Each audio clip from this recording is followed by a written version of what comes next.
Hello, I'm Joshua Alexander, mental health freedom fighter, and I'd like to talk about when I first realized that something was wrong, when I had a mental illness, so-called mental illness, right? So I first got sick the year after graduating Cornell University in 2002. I was first hospitalized in 2003. And all that time, I didn't know what was happening to me. I didn't know why I was struggling, why I was having symptoms that I didn't understand, feeling experiences that I didn't understand, and couldn't really make sense of it. And I was hospitalized, and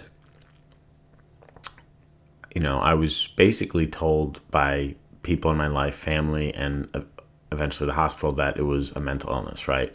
And this didn't really sit well with me because I knew it wasn't my mind creating it. I knew I was actually having experiences. I knew, I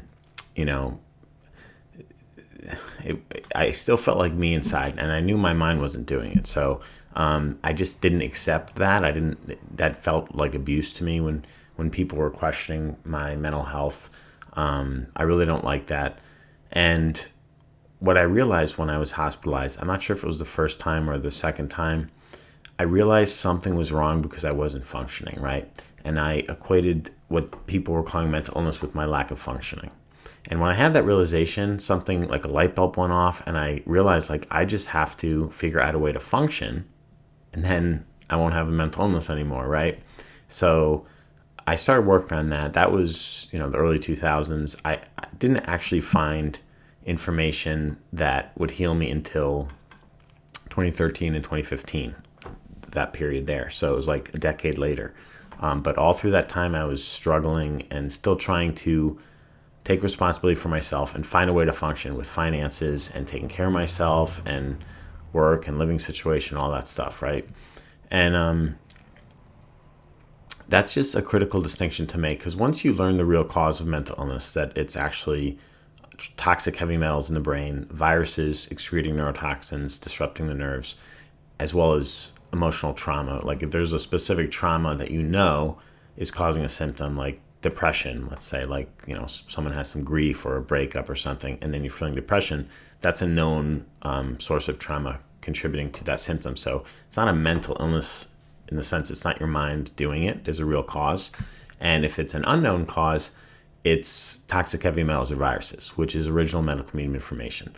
So just calling it a mental illness is really a gaslighting tactic by the industry to keep the blame on us because they don't have real answers. And it keeps us basically under medication for life from cradle to grave, is the ultimate goal.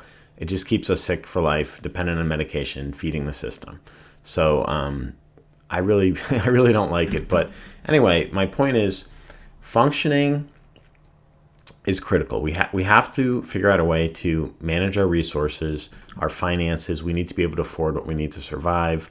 We need to be able to, take care of ourselves, basic grooming, like laundry, chores, cleaning, oil changes. There's so many tasks in life that are just maintenance, like daily maintenance that we need to do to keep functioning. And that's so important with a mental illness diagnosis or struggling with mental health challenges. When we can, I basically used routine and schedule. So I used the medical medium information, those principles, to develop a routine. And I talk about this in my ebook. It's free. It's in the description, the link. But basically, I used the routine, the medical medium morning cleanse, and the principles as a foundation, kind of like scaffolding to rebuild my life, rehabilitate my life. And, regular exercise, regular Bible readings, daily, certain daily activities that were markers in my day as an external reference point to build up a functioning, fruitful life. And it worked. It took a number of years. It wasn't easy. There's still challenges in life. There's still cycles of difficulty. But over time, I kept returning back to that foundation and those daily practices and principles.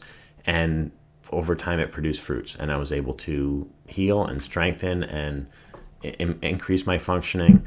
But really, functioning, in my mind, is the critical determinant of whether someone is having so-called mental illness challenges, right? Because they're like eccentric billionaires. People don't call them mentally ill because they're functioning, right? They're producing things. They're, you know, so that's the issue. But again, it's not our mind doing it. It's not our fault. There are real causes. It's not our genes. It's not our bad genes. It's not our body doing it. These toxins and heavy metals and viruses are passed down from our parents. So we can, that means it's not a life sentence. That was one of my greatest fears when I was first sick, is I didn't know if I'd be like that forever. And when we learn, it's not just that we're just not faulty. It's not just our faulty mind and our faulty body, that we're not faulty. Then we can actually heal, and we could move forward, and we can climb out of it, and we could get a chance at life, which we deserve. We deserve the freedom to have a life and to have blessings like other people do. And, and we could do it with the right information. So, if you are struggling, keep going. Things change. Nothing stays the same. So, you can, all storms pass, and you can move past it, and you could learn, and you can get kind of the hang of, there's like an art and science to coming out of this level of illness. You kind of have to learn how to manage different things in life that other people take for granted. Just like coordinating the groceries for the medical medium healing tools, like that's a challenge in itself. The time to prep the celery juice and the smoothie, like it takes time to get the hang of managing all these things, and while working, while taking care of responsibilities and chores, and over time, as you get stronger, it'll become easier, and it'll be more like second nature, and you won't have to put as much effort or thought into things because you have that routine. It's that regular routine, and you, just like when someone practices an instrument and they get better and better playing those chords over and over again, when you're doing that celery juice every single morning for 9 years, like I have, it's literally like no effort at this point because I'm so used to it. It's so familiar to me. I don't even have to think about it really. It just becomes easier. So you can do it. You can get there. Keep reading the medical medium books. Keep listening to the podcast. Keep immersing yourself in the information, and just stay focused on that, those living words, and they are a light to lead us out of the suffering. So I wish you well. God bless you.